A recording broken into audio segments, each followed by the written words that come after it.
En cette fin d'année, j'avais envie de vous créer un petit contenu par rapport au repas des fêtes, parce qu'il y a beaucoup de choses à dire, donc j'ai essayé d'en faire une petite synthèse. Alors comme vous pouvez le voir sur l'image, hein, ça représente un petit peu cet aspect de moment convivial, mais peut-être que ce genre d'événement peut aussi se transformer en ce genre de choses.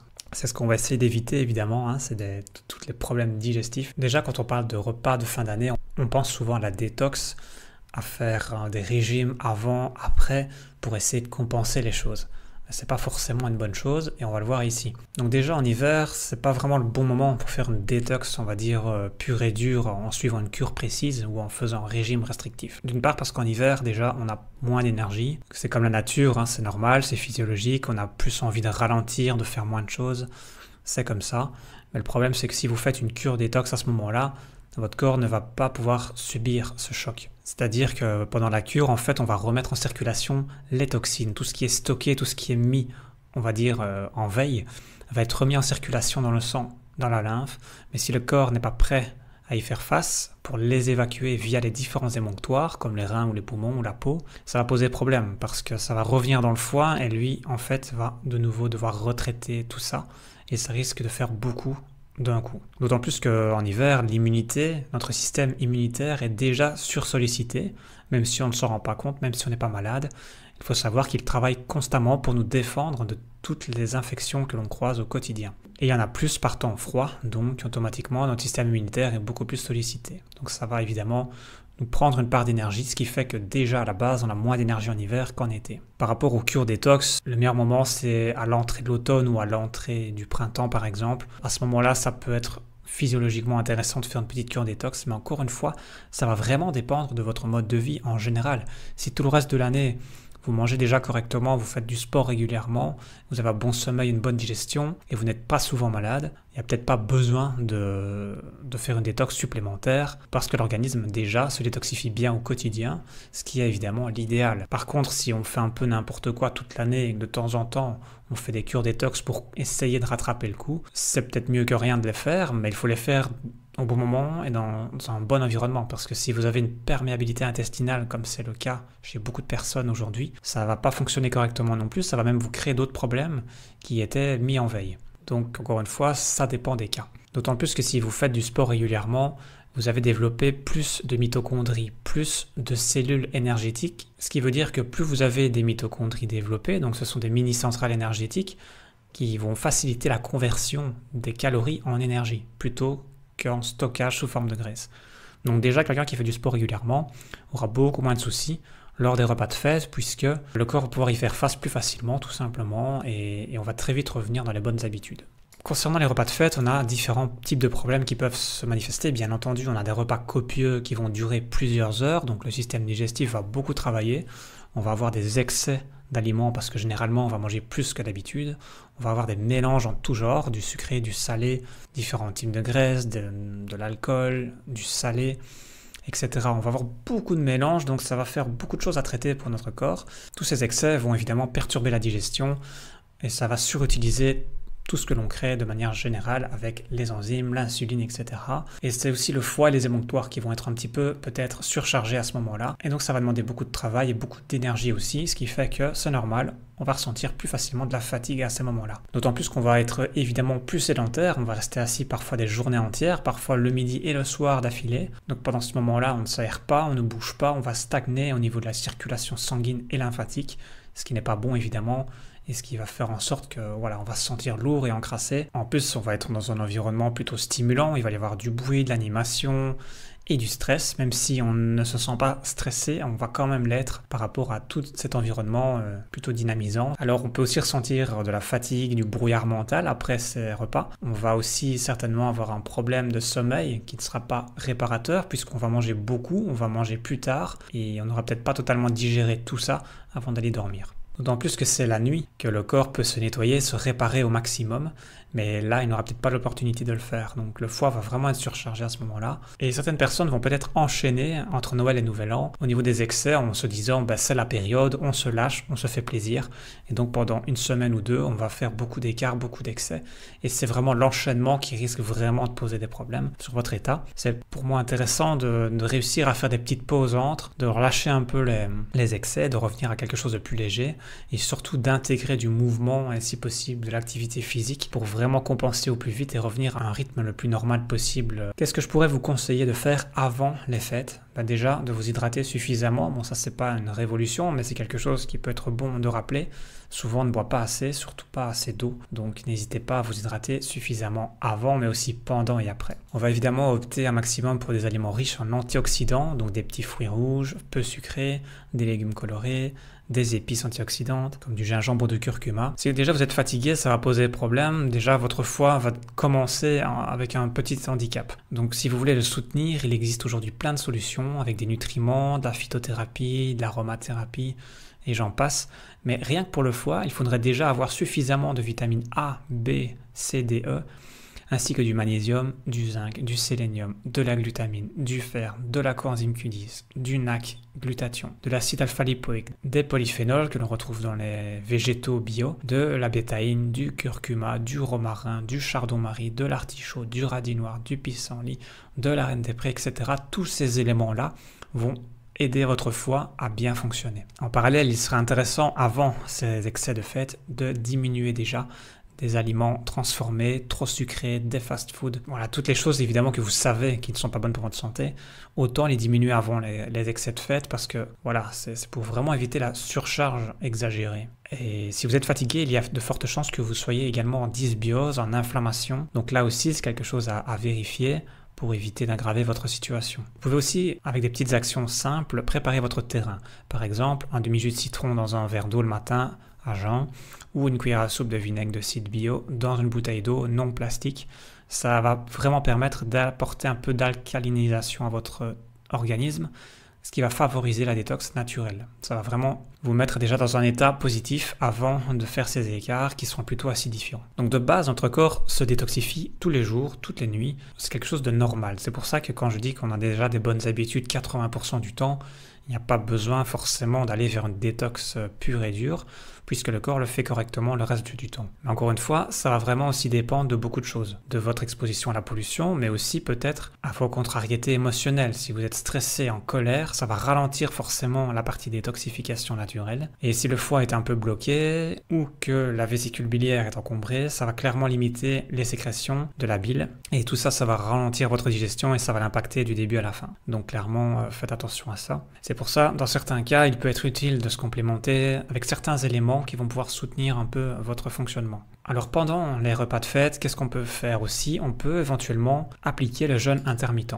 C'est-à-dire que le jour J ou le lendemain matin, vous pouvez essayer de ne pas manger le matin, de manger le plus tard possible pour réduire cette plage alimentaire parce que quand vous mangez par exemple de 6h du matin jusqu'à 20h du soir, le corps ne s'arrête presque jamais, il est toujours en train de digérer quelque chose. Ça, c'est hyper fatigant pour l'organisme de manger continuellement sur une grande plage horaire. Si vous réduisez cette plage horaire, si vous mangez sur 8 heures de temps au lieu de 12 heures, vous allez déjà sentir une belle différence. Et en parallèle, vous augmentez la plage de jeûne.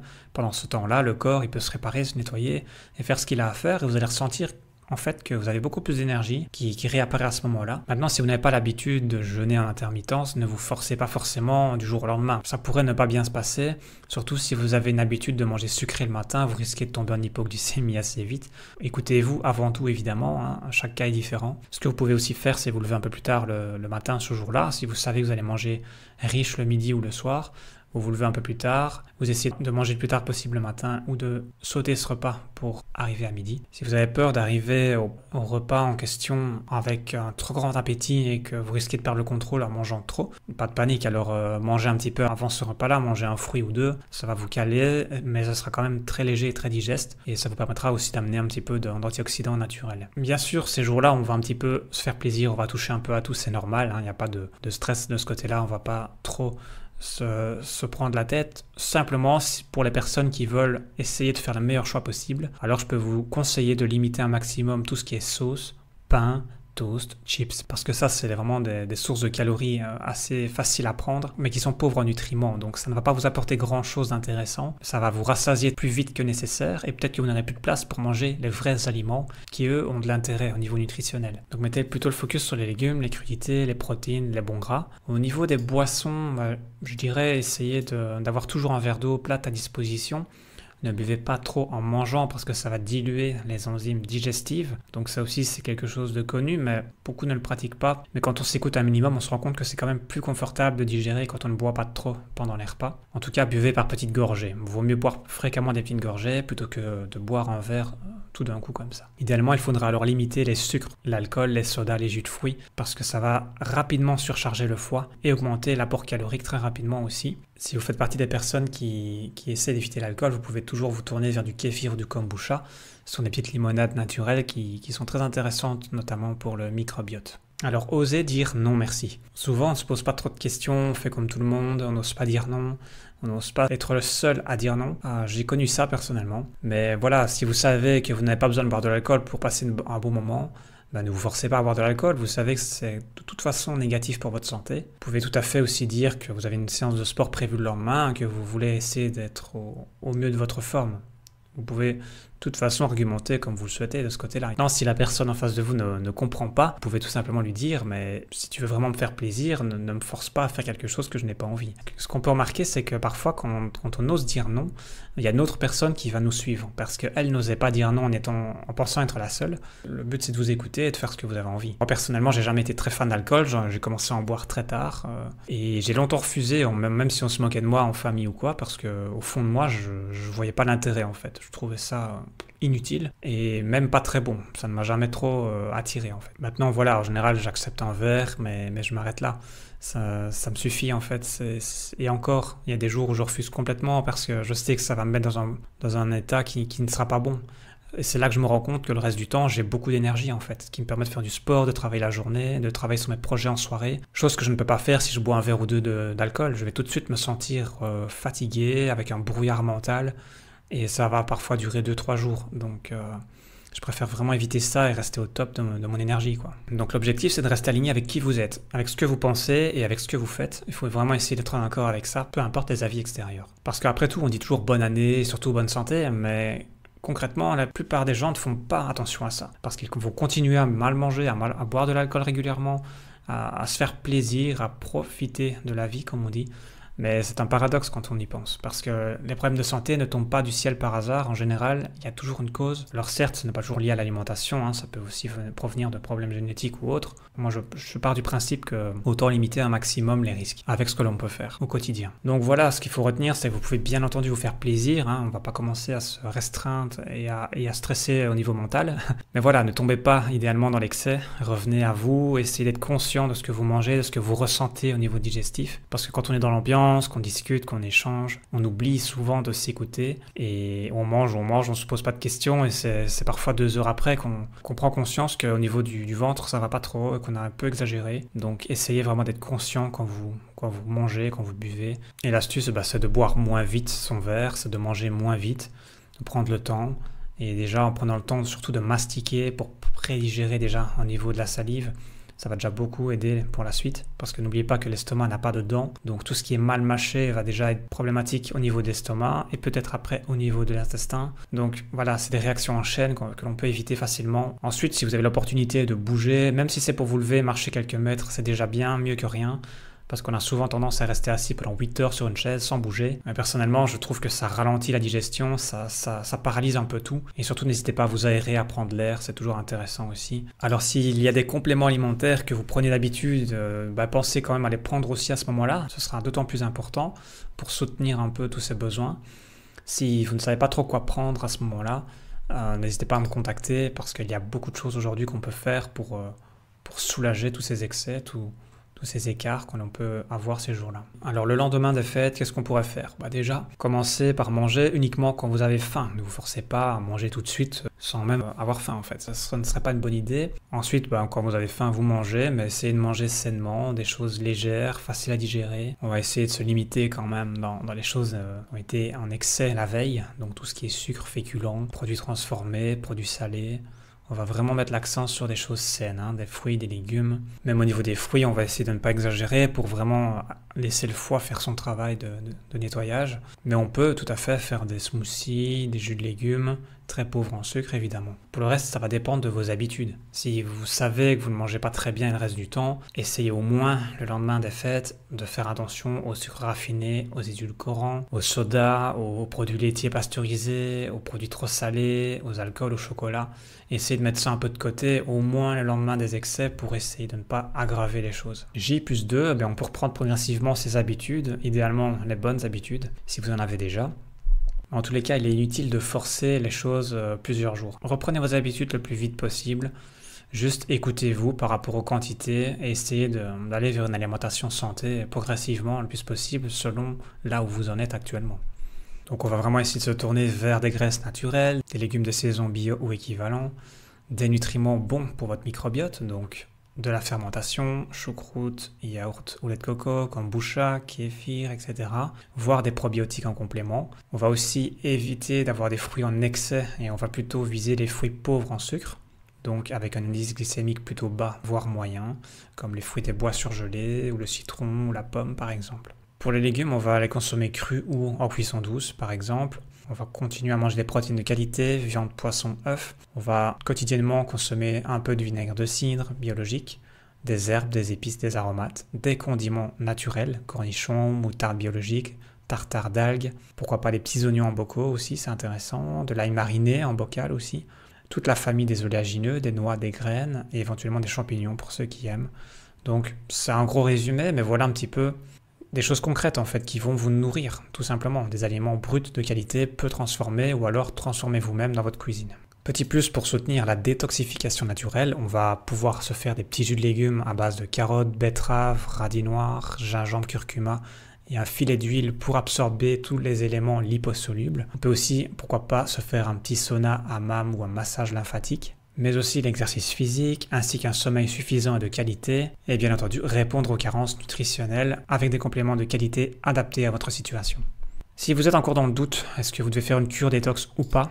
Évitez de le faire si vous avez un intestin non fonctionnel, c'est-à-dire si vous avez une hyperperméabilité intestinale, évitez. Donc si vous savez que vous êtes en inflammation digestive, que vous avez des problèmes intestinaux, même au niveau du transit, franchement n'allez pas dans une détox, ça va plus aggraver la situation qu'autre chose, parce que ça va relarguer les choses dans la circulation.